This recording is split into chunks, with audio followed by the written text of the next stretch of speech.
Hello and welcome to Horseboarding UK, Horseboarding International, how to train your horse to horseboard. Now originally we wanted to make a video where we show the actual things, what we're talking about, but as it happens, every time we try and do that, it's always too windy, it always ends up raining, and to be honest, it never comes together in the way that we want it to. It's a little bit out of desperation that I've decided to sit down and just talk about it. We're selling a lot of harnesses, and it's a concern of mine that people might be making simple mistakes, and we would like to avoid that. Horseboarding is quite easy to teach your horse. It's a bit like show jumping in the respect that you've got to make sure you don't overface your horse. You need to take the horse through the stages. Equally, most people think, or a lot of people think, that it's going to take an awful long time to teach a horse, weeks and weeks, and it doesn't. Most of the time, if you use our method, it will take about an hour. Now, that doesn't mean the horse at the end of the hour, it doesn't mean the horse is completely trained and that's it, you don't need to think about training it anymore. It means within an hour, you can teach the horse the basics. You can get the horse towing comfortably and safely and without fear, and therefore then take the horse on into the further development of the training, because as we all know, horses are always being trained, whether you're with them or without them. If you leave them in the field all week, you're training them. If you leave them in the stable all week, you're training them. So just be aware of that. So the first phases, and I'll explain where this theory came from. You see, my background is training horses in film and TV, live action stunt shows. I did that for many years, and there's certain methods and theories that you use within training horses for those sorts of environments, things like battles, things like fire, all those sort of things that cross over into the methods that we use. Now, initially I had a theory of how a horse would be trained and how a horse would take to it. But over the years, different horses have taught me different things about how they specifically need it to be taught. So some of the things that I'm going to talk about might only represent 1 out of 10 or 2 or 3 out of 10 horses that actually need that particular part of that particular lesson. But the structure that we've got here covers, as far as I've met so far, all the horses. Again, just to mention, there are a couple of ways of learning to train. We are trying to run training weekends. We are in the process of setting up clubs. But again, the demand is such that I really personally cannot be everywhere in the country, and trying to ensure instructors is quite difficult. So this is our kind of solution, because there are many people out there that are just going and trying their horses, and we just want to make it as safe for those people as possible. Horseboarding, of course, is fortunately something that a lot of horses have not had any exposure to. On one hand, it means they've never had a bad experience with it. Nobody's tried to do it before. Like, if you buy a second-hand horse, so to speak, if you buy a second-hand horse off somebody and you try and show jump that horse, if somebody's had a bad job show jumping it before, you've got a bit of a problem. If somebody's overdone it with the dressage, maybe you've got a problem there as well. So, but the thing is with horseboarding, the chances are nobody's tried to do it with your horse, which is a good thing in that you can now start with a clean slate. It's a new game. Nobody's ever trained that. So now it's your opportunity to teach your horse how to do it and how to really have fun doing it. So get yourself a pen and paper, take some notes, and work through this, because if you do it this way, 90% of horses will take to horseboarding. Now, before we start, there is one caveat I would like to make. If your horse must be what I would refer to as a square one horse. This is a horse that stops, starts, and turns when you ask it to. If you haven't got the basic controls, you're not going to be able to horseboard. If you're thinking, oh, I'm a novice rider, don't even try to horseboard. The best thing you can do if you're a novice rider is get as many lessons in as possible. Find a good trainer, not just any trainer, not just anybody with a qualification, somebody who actually really knows horses, and get there and have as many lessons. The most important thing, the biggest mistake people make is that they're trying from too much of a basic level of riding to do too much technical stuff. If you get your basics in order, everything else is easy. So first off, you need a square one horse. Secondly, and this is really important, if you don't have brakes on your horse before you do horseboarding, you're not going to have brakes on your horse when you do horseboarding. It's as simple as that. So make sure you have that basic discipline. Start, stop, turn. All gears, in all places, in all environments. That being aside, and I would say the few percent that don't make it, it's those horses that don't make it because they haven't got the rider balance, the rider-horse relationship balance in order. So if that's something you're struggling with, please don't try and do horseboarding.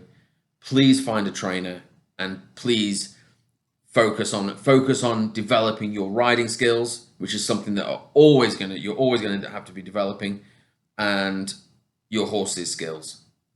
And then when you're ready, then come to horseboarding once you've got a square one horse. Assuming that you've got a square one horse, we're going to run a little exercise.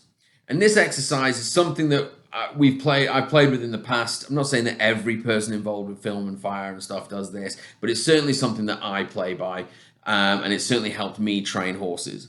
Now, the idea is that in the first parts of this exercise, we're going to teach a couple of different things at the same time. The first thing, have your boarder. Now, ideally, your boarder or assistant, someone who knows horses, it'd be better if they know horses, better if they've got a good feel for them, because they need to have half an eye on what the horse is doing all the time. We need to be looking for those little signals that say whether a horse is reacting to something, going to react to something, or is completely fine with it, and all the variants in between. So the way that I do it is I will stand in the middle of a circle, normally at one end of the field, where we're going to be working, and this field is best flat, and if it's not flat, then work up the incline, but try not to do the incline too steeply. If it's an explanation, assume that it's flat. However, for elements of this, don't do it downhill. Okay, so if it's not flat, only do it uphill to start with, and if it is flat, we can do it both ways. So we start off at one end of the rectangle of the field, assuming that it's a rectangle, kind of in the center, around about, the person should be stood anywhere between 20 and 30 meters away from the back fence, from the short side of the field or the corner or wherever it is. And then you want the horse to do a 15 to 20 meter circle around that person. Now, the direction the horse should be doing this, whether or not he should be on the right or right or left rein, depends on which way your board rider is going to be standing at the point when you eventually do the toe, which, everything being well, should be in around about 7.5 minutes from this point.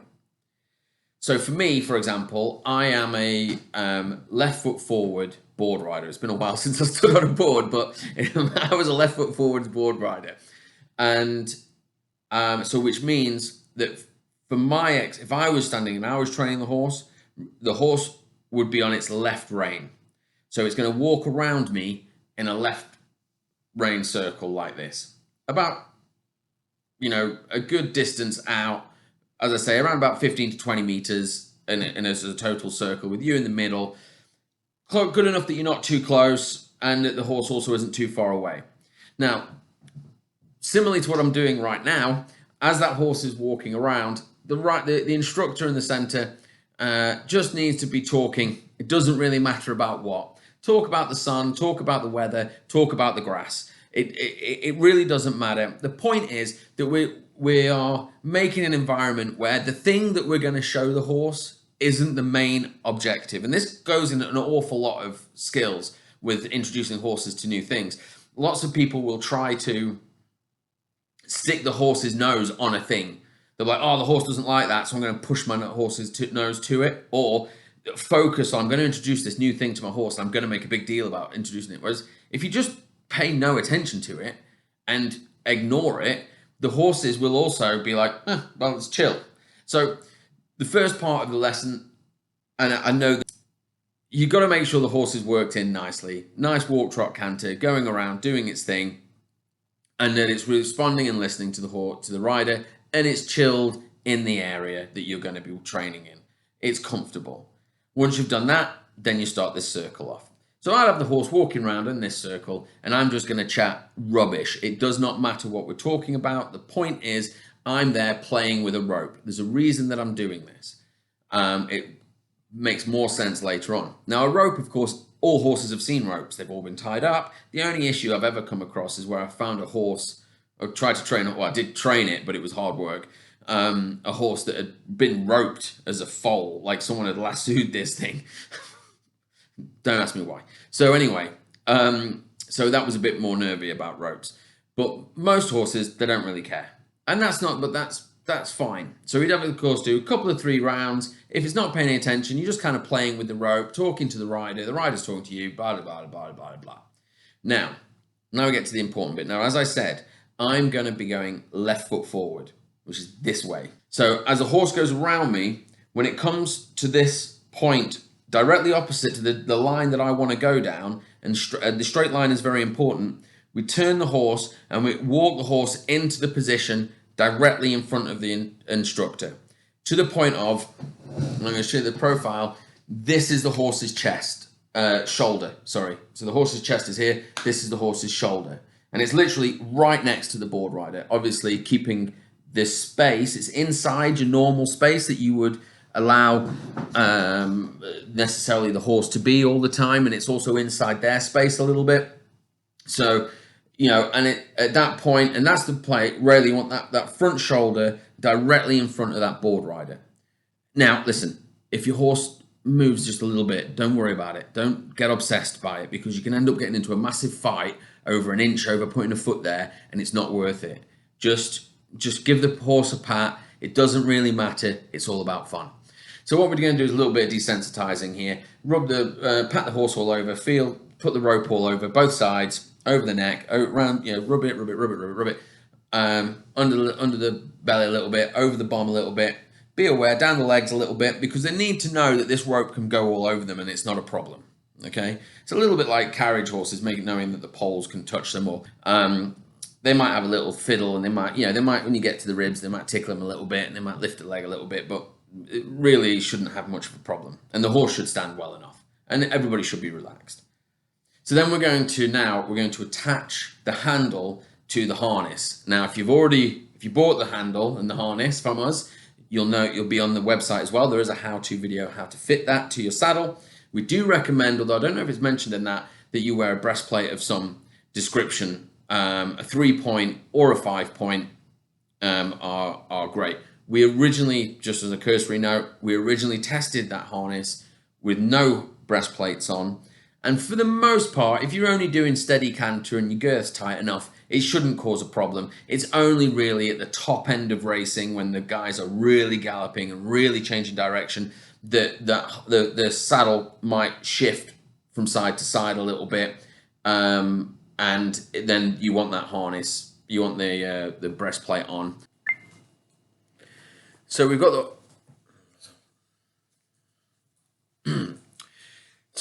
the horse stood in front of the board rider, who is not on a board at this point, by the way. They are stood on the ground, and they're going to attach the harness for the first time.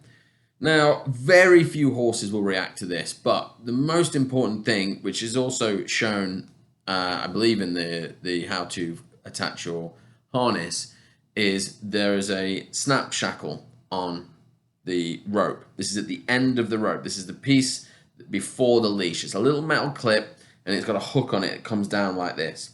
Now, that hook should go always, really important, down through the D, which is at the back of the saddle. If you don't put it down, if you do it the wrong way, upside down or on this angle, when you come to release it, it won't release. It needs to be this way for it to work effectively. What I would tend to do is I'll attach that on first, and then I'll just give it a pull away from the horse and see if the horse reacts. Most horses won't react. Some might hear the click. It makes a small click and a little jingle sound. If whatever happens, if the horse doesn't react, give him a pat. Well done, good boy, good girl, whatever. Also, the horse rider will be wearing the safety belt that also comes in the pack. This has a D on it as well, and this should be really on the side of the board rider.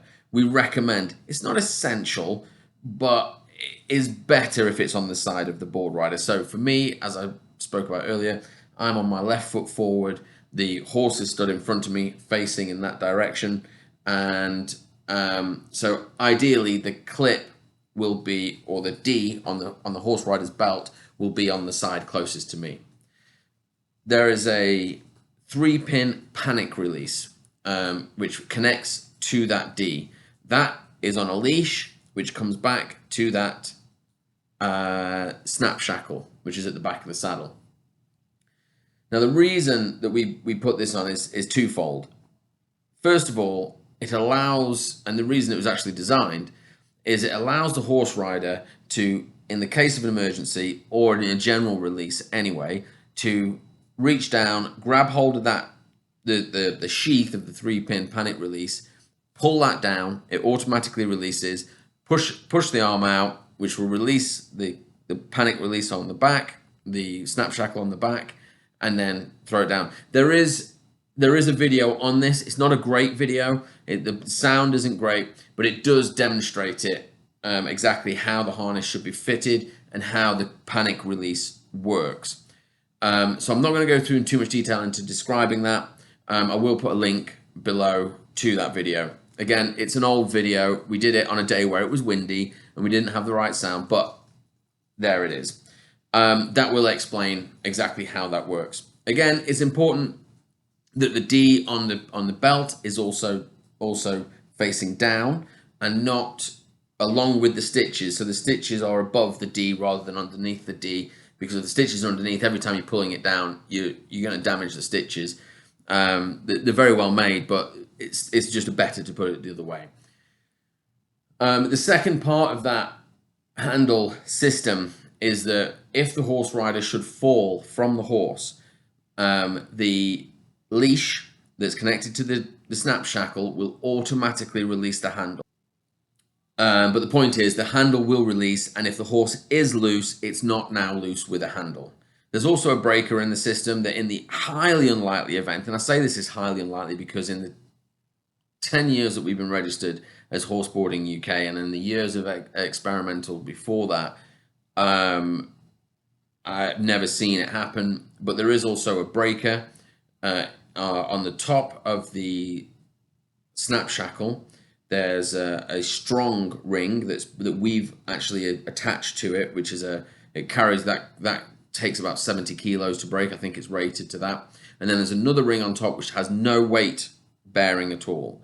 Now that ring, you want to keep an eye on that as you're using it, because sometimes if you're pulling it or if you're holding onto the handle, holding onto the leash a little bit too long, and you picking the weight of the border up on the back, then it can start to stretch that ring, because that ring is a breaker. It's there for a reason. In the unlikely event that if you should fall and for some reason that handle is somehow got tangled with the horse, which has never happened in that scenario, then it will snap and you don't end up with a situation where now the horse is dragging you as well.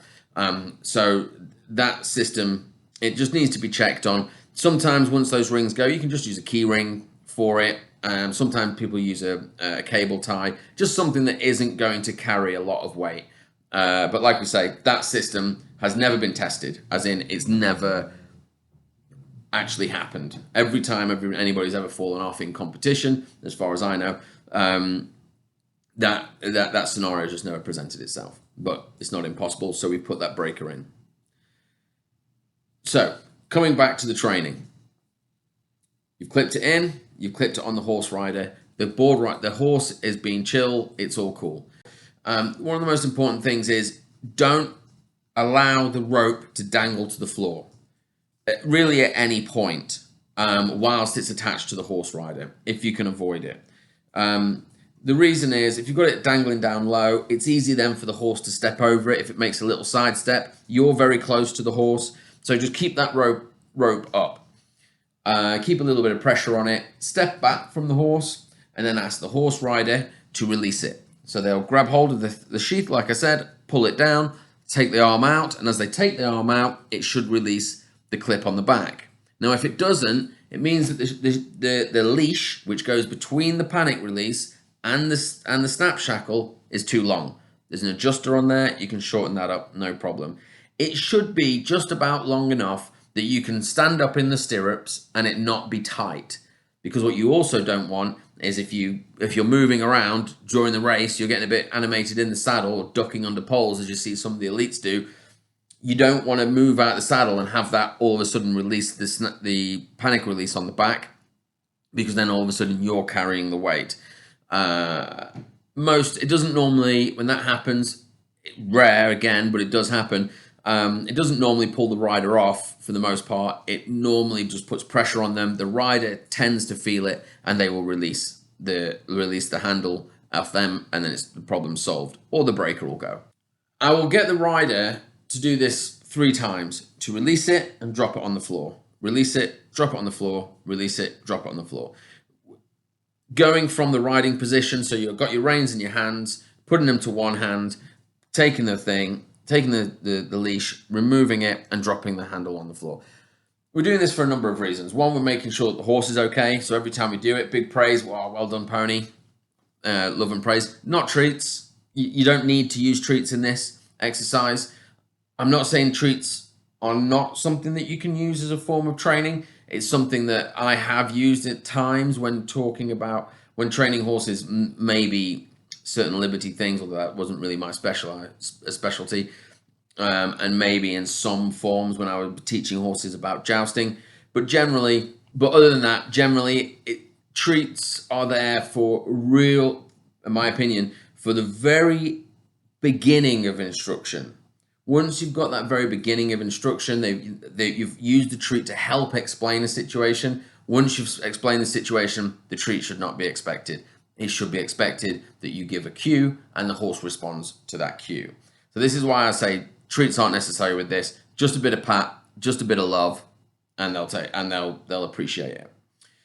Now, if your horse at this point sidesteps or dances around or does get scared of what's going on, and we'll talk about this more in a minute, but allow them to step away, bring them back, and repeat. It doesn't normally cause a problem at this time. Most horses will sail through this bit. So now we're going to do the first toe. We've hooked it on several times. The horse is okay. We've taken it off. But we're not going to use a board. Ask the horse to walk forward and extend the line. So as the horse walks forward in a straight line, down the way that we've been facing, and the idea is, horse riders, it's really important, keep your horse going straight. Try not to let it snake. Definitely don't let it turn around. You want to keep that horse going straight. So as the horse walks off straight, the board rider, the person on the ground, walks along with just behind the horse, obviously paying attention to the back end of the horse. If you've got a horse that's a bit quick on the back legs, then again, horseboarding might not be the game for it. Extend the cable, extend the line as the horse is walking along. And when we get to the end of the handle, encouragement all the time. Good boy, good boy. And the guy or girl on the ground starts to lean on the handle. And the idea is, what we want the horse to do is to, almost like a carriage horse, take the pressure on the chest. So we want the horse to push on forward. Now, quite a few horses, when you do this and you really lean on them, make them pull you, they actually back off the stride. They'll actually go, oh, I'm being pulled back, I'll stop.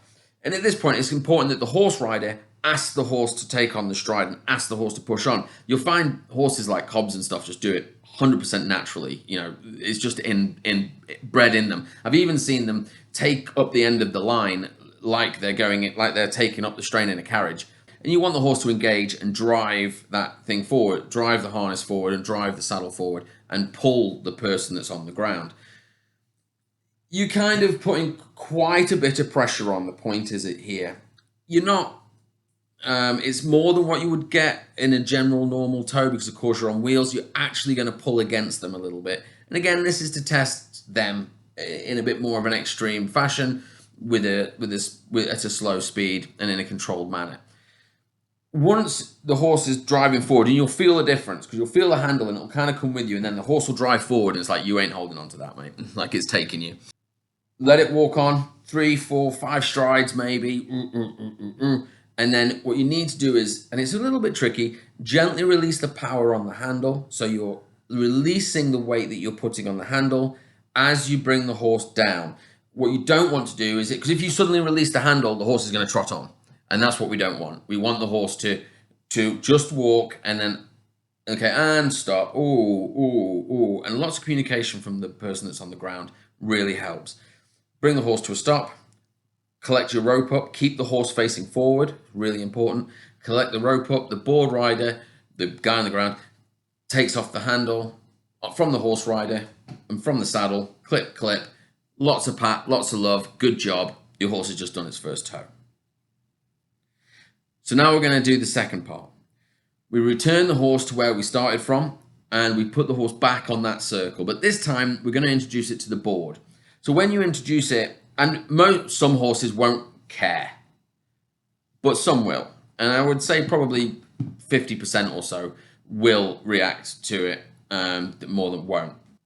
So I start the horse off walking. Now all the time that this first section has been going on, I've had this board tucked away under a fence somewhere, not paying attention to it, almost hidden but not really hidden, just out of the way. And as the horse walks around, one of the things that I do is I will actually pick up the board from that back fence, and as the horse makes its circle, I will walk behind it, holding the board, and then as the horse comes around, I'm now in the center. This is a bit much. It's a bit extreme, but with all these things, it's better to do it the most sensitive way you can so that you don't accidentally get into an argument or into a fear response. So that's why I do it this way, because a lot of horses won't care. Some horses will. So I put the board down, and again, much like we've been talking about in the first cycle of circles, we just talk rubbish for a little bit. We're just talking about the weather and talking about the grass and talking about the horse and talking about whatever. But the most important thing is that you just do a nice, boring, monotonous tone.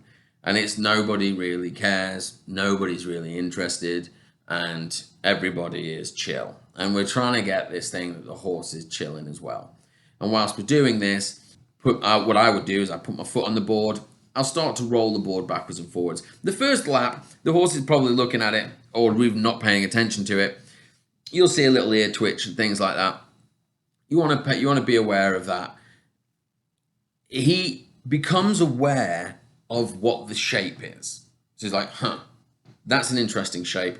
Probably don't want to go too near it because I don't know what it is, and natural horse reaction would be not to go near something that's going to be around its feet. But okay, it's an object. But what we often forget is that we need to explain to the horse what the object does. What is the point of the object? And I've seen this before many times in many different spheres of training horses to do abnormal things, where people assume the horse understands the object, therefore it's okay, but it needs to understand what the object does. So as the horse is walking around, I'll be putting my foot on it, I'll stand on it, I'll roll it backwards and forwards. And if the horse is cool with all this, you normally pay a little bit of attention, but again, we're not paying any attention to it. So we're just chatting and we're talking, and I'm jumping on it, maybe, doing a little bit more, because sometimes the boards squeak and they make rattling noises and things like this. It's also important that if you've got heel straps, you're not using your heel straps at this point. You've got those over the top of your toe straps, and you've got your feet. You can get your feet easily in and easily out for this exercise. You don't want to be strapping yourself in hard. You don't need to. You got to judge it for yourself. Couple of 3, 4, 5 times around, the horse is now chilled, you're jumping up and down, nobody cares. So take a nice neutral position. You've also got your rope, and then you're going to ask the horse to repeat the exercise that it did in the first time, and it's going to walk from the back of the circle to the center and again stand directly close to you. It's important that you are that little bit too close.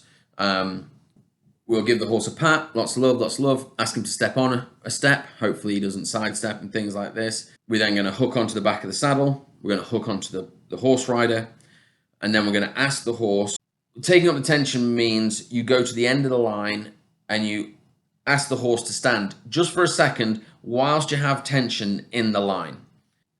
The first time that you do this could be very momentarily, and even maybe not momentarily. So you just ask the horse to go forward. It's more important on this first occasion that the horse takes the line and then goes forward. From the person on the ground's point of view, as the horse takes that line, as the horse takes this line even, give the board just give it a little shunt forward, just so the horse isn't pulling you from a dead stop, and that'll just help you go forward. Now, what we're asking the horse to do here, we're going to walk in a straight line, and we're going to walk forward 3 strides, 3 to 5 strides maximum. Normally, 3 to 5 strides maximum. Nice walk, and then we stop the horse. That's all. The board rider gets off, goes to the horse, unstraps, takes the clips off, pats the horse. Good boy, good boy, good boy. We return back to that same exercise. Now, the reason that we've done that is that a lot of people, or so I hear, and we did the same thing early on. You know, they will hook the horse up. The horse is happy with it. They'll do a bit some introduction. They'll do some desensitization, and then they'll hook the horse up, and they'll start off around the school or the field or whatever, and they'll start running for 30 seconds or something, or a minute, and they'll just start going round and round, walking, trotting. Oh, shall we try a bit of canter? Oh, let's try a bit of canter. Not having taken the time to actually explain what's going to happen with the horse. Now, what tends to happen is the horse will do it for maybe 30 seconds, but then it will start asking itself the question of, actually, I don't know if I like this because I don't know what's going to happen next. And then they'll start kicking about, and then you'll have to release, and then you won't be able to get the horse to hook up again because it's already had a bad experience. And as I'm going to show you with some of the other exercises that we're going to do going forward, that there's only takes one time in some instances to explain to a horse what it is you're trying to achieve. The other thing to remember is really important, that when you're doing that first walk, or any time that you're horseboarding, if your horse starts having a bad reaction,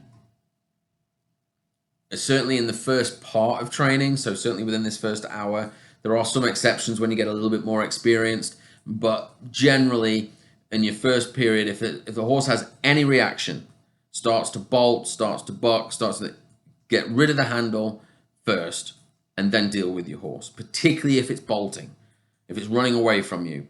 Get rid of that handle. As soon as you do, the horse will calm down, I promise you. But if you're hanging on to those reins and you're in fear and that handle's dragging behind you, what's probably happening is the horse is trying to get away from the handle, but the handle's strapped to you.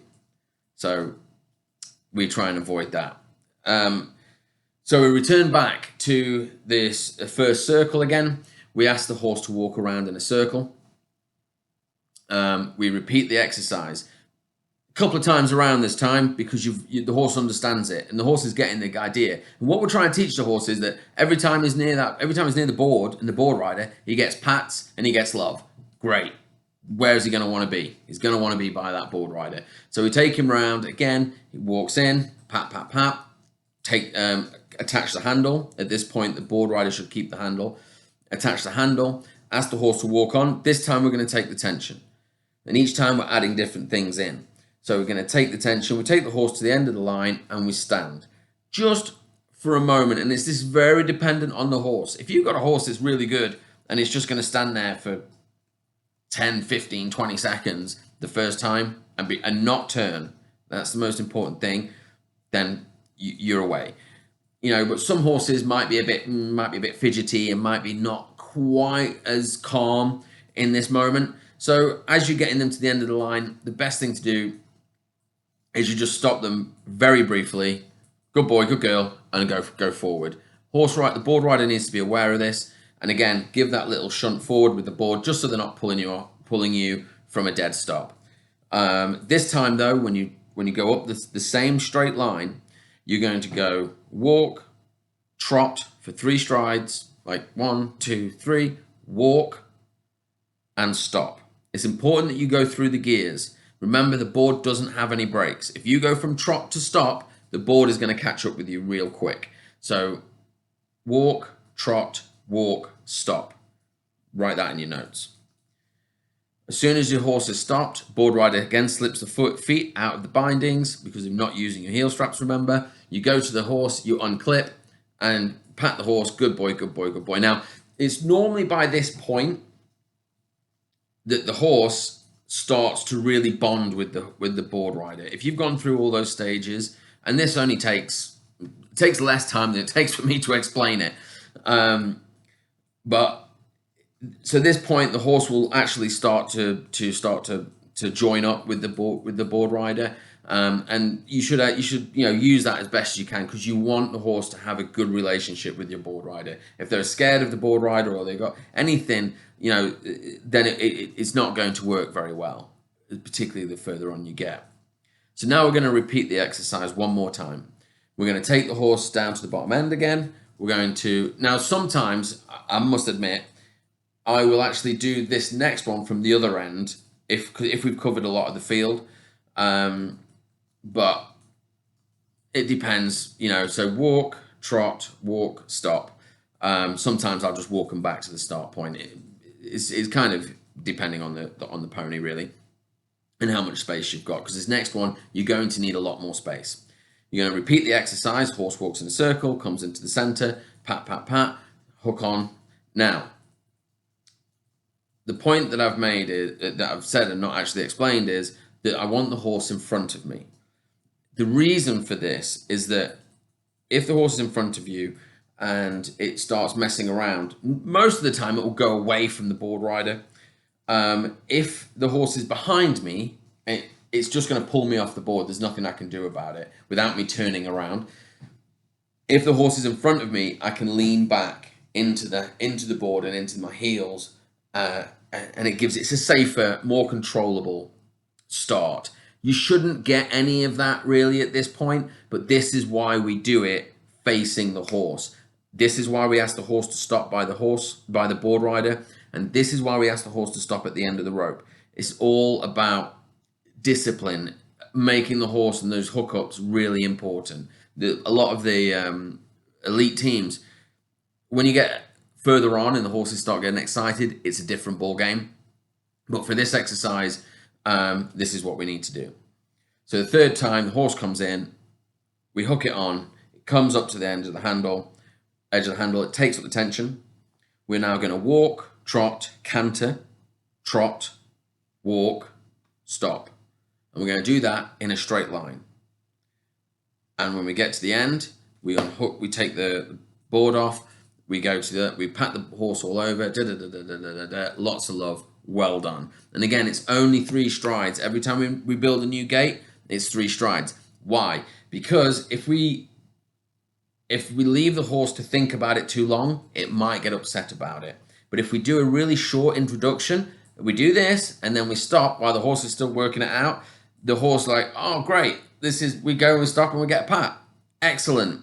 And they've got a positive feeling about it rather than an uncertainty about it, which will mostly eventually happen if you canter around. And this is one of the things the reason I really want to do this video is to really try and avoid people making these mistakes and basically ending their horseboarding career real early because they just suddenly think, oh, well, this horse won't do it. Trust me, most horses will do this. Most horses, if you have all your gears and you're turning. Now, we're going to move on to the second part of the training, and this part I call simulated falls. Now, in the very early days, And what we're going to simulate is the board rider falling off. You don't actually have to fall off, but we do need to simulate the board rider falling off. Definitely at this point, you're going to be at the far end of the field. Just turn around, do the same circle, bring the horse in. The horse should be fine. It doesn't need to be at the start point that you were at before. And we're going to do this exercise as we come back across the field now. We do exactly the same. Take up the tension, and then we go into the walk. And we're going to build this up again in pace. The reason that we do this is that years ago, when we very first started, we had a horse that had trained up beautifully, and we never used to do this exercise. Trained up beautifully, and it worked really well until the first time the board rider fell off, and then it wasn't very happy, and it reacted quite badly to it. So we now put this in, and it's such a simple, easy learning thing. And this is the example of horses only needing one example to understand what it is you're asking them to do and what is going on. So the horse takes up the tension. We ask the horse to walk. What I will do at this point is I will count the horse rider in. They will have their hand on the panic release. As soon as they've got the horse going straight, they need to keep the horse going straight. They've got the horse on the hand on the panic release, and I'll count in 3, 2, 1, drop. And as I say drop, I'm going to drop the handle. Now it's important, if you do this, you don't drop it on your own wheel. It's easily done. So you need to drop it away from you so that you're not going to catch yourself. And as I say drop, the instruction to the horse rider is that as soon as I say drop, a moment afterwards, they are going to release. So the idea is the handle touches the floor and the horse rider releases. Now, if the horse is going to react to the fact that the weight has come off the rope, which is sometimes what can cause them to react, or the fact that the rope is now on the floor, big worry for them at times, by the time they've gone to react, the handle's already gone. So they're like, the reason they're reacting is because they think that they're trapped. They think this thing is chasing them, and they think they're trapped. As soon as you've shown them they're not trapped, no panic. So hopefully the worst you're going to get there is the tiniest little bit of a jump, and they're like, oh, okay, fine, everything's cool. Again, pats, good. And the thing to notice here is you release the handle, you carry on walking, and then you stop. This is important for later on when you start competing, but it's also important for all other things. Walk on for another 3 or 4 strides, and then stop. At that point, notice that your horse, your rope, and your boarder are all separate. And that's how we want to finish every race. That's how we want it, because that's safe. Any other combination, or certainly combinations where it's still linked to the horse, isn't necessarily safe. Always, this is a major safety point now, when you release your handle at any pace, always keep your horse going forward. Do not hit your brakes and then try to release. If you do this, you will end up in a situation where your horse will spin, your rope will be on the floor, and you will pick that rope up on your feet, or at least you take a good chance of doing that. Then you're going to hobble your horse, and then you're going to get into some real trouble. It's also a good reason why you should always have a knife on standby, just in case. Now, let's just put that risk factor in perspective. That is a very real risk, and releasing the handle is the most dangerous thing in horseboarding. It's not falling off the board, it's not falling off the horse, because neither of them affect the horse. This one can really affect your horse. But let's put that in perspective. In the last 10 years of competitions, we've ran, I wouldn't say quite 10,000 races, but over 9,000 races. The amount of times that we've actually had to cut a rope off a horse has been less than 10, probably about 5. And each one of those, well, had different reasons, but one of the reasons was people not paying attention in the release. One of the things that always comes up in team briefings before competition is watch your releases, keep your horses going forward. The main reason for this is even if you're at speed, if you're galloping around the arena, you'll see the elites do it. I'll probably put some videos up of this. You'll see the elites do it. If they drop the handle doesn't have brakes. If the board rider falls off, the handle doesn't have brakes. If you slam on your brakes, that handle is going to catch you up. Even if you release and hit the brakes, no good. Release, go forward, because sometimes that handle will have kinetic energy in it to come forward and you need to outrun it. We've done it at a walk. Great. But we did it at a walk very quick, just to explain to the horse that that's how it works and you're not strapped in. Most 99% of the horses at this point get it straight away, like, oh, wicked. We repeat the exercise, bring the horse in. By this point, you should be having no problem with the hookup. The horse should be coming in like, yeah, because every time the horse comes in, you're giving it love, you're giving it pat, you take up the tension, and you're going to do the same thing again, except this time, you're going to ask the horse to drag the handle. So again, we're going to count in. We're doing it at a walk. 3, 2, 1, drop. And then the board rider needs to call it, the horse rider between them. But what you're looking for is 3 strides off the horse. 1, 2, 3, with no reaction, hopefully. And then release and continue to walk. Continue to walk for another 4 strides and stop. Great. Lots of love, lots of pat. So now we've taught the horse how to drag the handle. Next, we're going to go and do the same thing again. This time we're going to do it at a trot.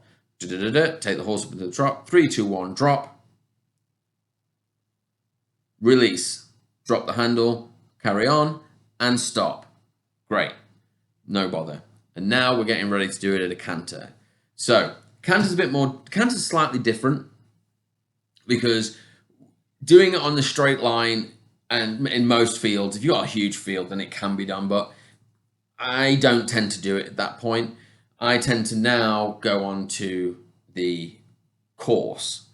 So for those of you, basically the main course that we do is a figure of 8 course. And for this exercise, really, that's what you want to be doing, is a figure of 8. You want to be a few meters off the outside fence. One of the things, particularly if you're working in a school, where you've got fencing very close to it, you can get into a situation where the handle can be dropped and it can bounce out of the fence, catch the upright, and then flick back and then become a problem.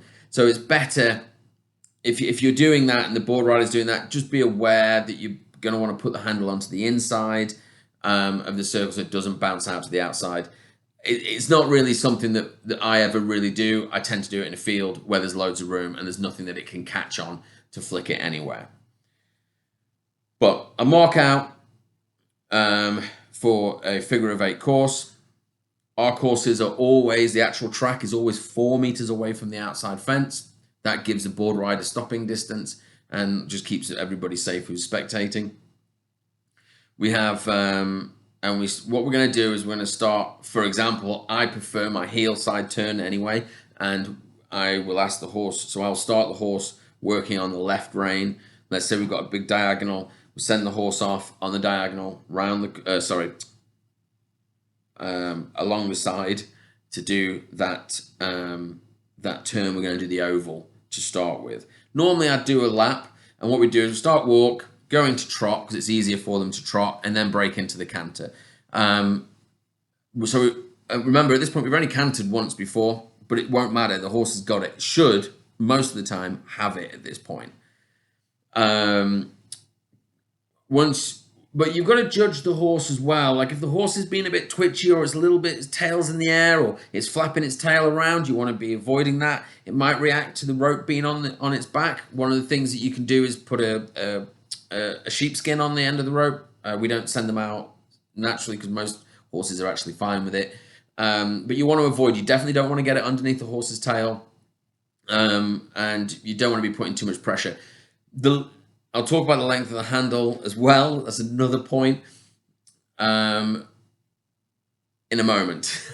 So the horse goes off and we do a nice walk into a trot and then into a steady canter. Now, you want to do a steady canter before you do the diagonal. So you might do it after you've done the 1 lap. If you've already got your horse going in a nice steady canter and everything's fine, then you can go across the diagonal line and change the rein onto the right. Now, as you go across there, one of the things that a number of horses will react to is that as the board rider I've been on this side of the horse the whole time. The horse has been here. I've been on this side. He's not seen me on the other side.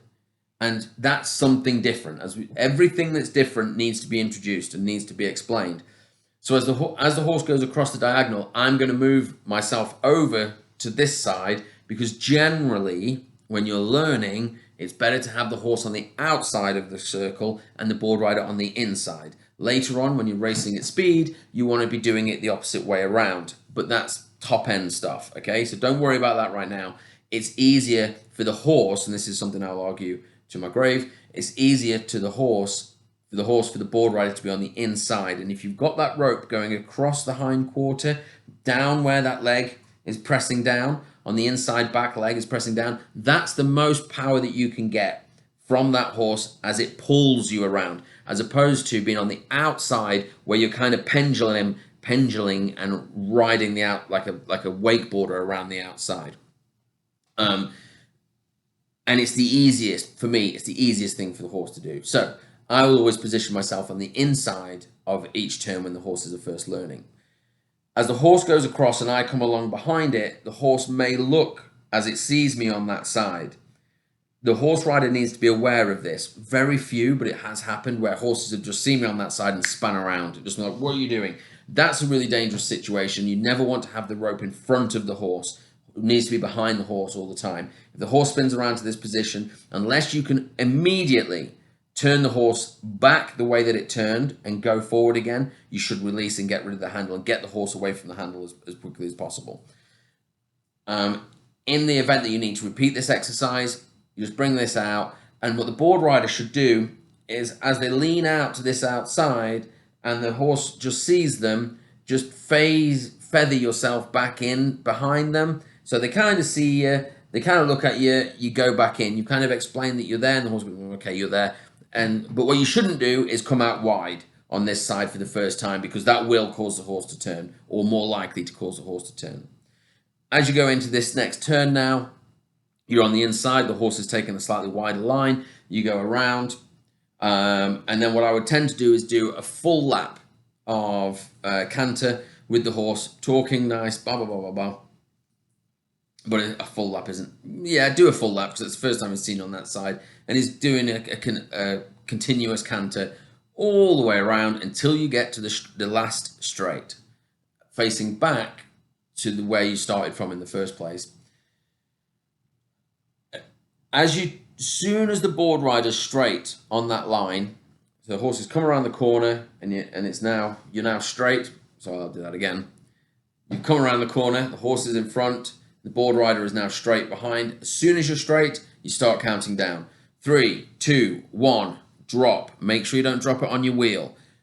Let the horse canter. 1 stride, 3 stride, 2 strides, 3 strides, and release. Boom. Carry the horse on. 1 stride, 2 stride, 3 stride, and slow down and stop. Boom. Your horse now knows how to toe and will continue to toe safely if you can tick all those boxes. There's still a lot of learning to do. There's still a lot of questions that the horse is going to ask over time. So that's going to happen. But at this point, if you've achieved that in the hour, some will take longer, some will take weeks, but if you can achieve that in the hour, which most can do, then stop. The horse has learned everything it's needed to learn for the day. Put him in the stable, give him a feed, give him a praise and love. That was great. And then we're going to come back for the next phase, which is now about now the horse understands the sport as much as you understand the sport, whether you're a board rider or a horse rider. And now the three of you can start working out together how you put this, how you become a team. Something that you want to look out for is rope length. When we send a rope out, we send a rope out at 4 meters. That's so that you can shorten it, basically tie knots in it and work out. Now, the length of your rope can vary depending on the height of your horse and, in some situations, the size of your arena that you're working in. The smaller the arena and the smaller the horse, generally the shorter the rope you're going to need. You want to be outside the reach of the leg. that's the rules in the sport. But you don't want to be so the horse turns, what we call being left behind the turn, where the horse turns, but you've not gone around the corner yet, because then you'll end up separating ways. You need to be kind of going around the corner at the same time. Now, the rope, in the first instance, when you're first learning your position, the rope length, you've kind of got to get it bang on. When you're a bit more experienced and you know the lines that the horse is going to take, or the horse rider is going to take, and your lines are going to be slightly different, then you don't need the rope to be quite so perfectly in length. And you'll see guys in the in competition adjusting a rope on the hands. When it comes to that element of it, always make sure your lead hand is on the rope. If you're going to hold the handle with your back hand, always make sure your lead hand is on the rope. For me, it would be this way. The reason for this is if you've got your back hand off, your front hand off, or your lead hand off, and you're holding onto the back and you get a big launch of power, it's just going to twist you and your board onto the floor. You're not going to be able to hold onto it. So if you've got that lead hand on, if they do get that pull, you can straighten it with your shoulders. The taller the horse, the bigger the rope has to be, just simply for the length of the hind leg. Other than that, that's an in-depth basic run through of how to train your horse and get them ready for your basic horseboarding. I'll do another video about assessments and what you need to do in that, and how to be involved more in the sport. And if this is interesting to people, maybe we can do some race analysis videos as well. But for now, from Horseboarding UK, my number's on the website. If you have any questions about this specifically, or about specifically something your horse is doing, give me a call. Send me an email. I'm more than happy to respond. The reason that I'm doing this and putting this video out is obviously for safety of people, for safety of horses, and also hopefully to bring more people into the sport, because I can't teach you all. Not in the traditional physical fashion anyway. So let's try this and see what happens.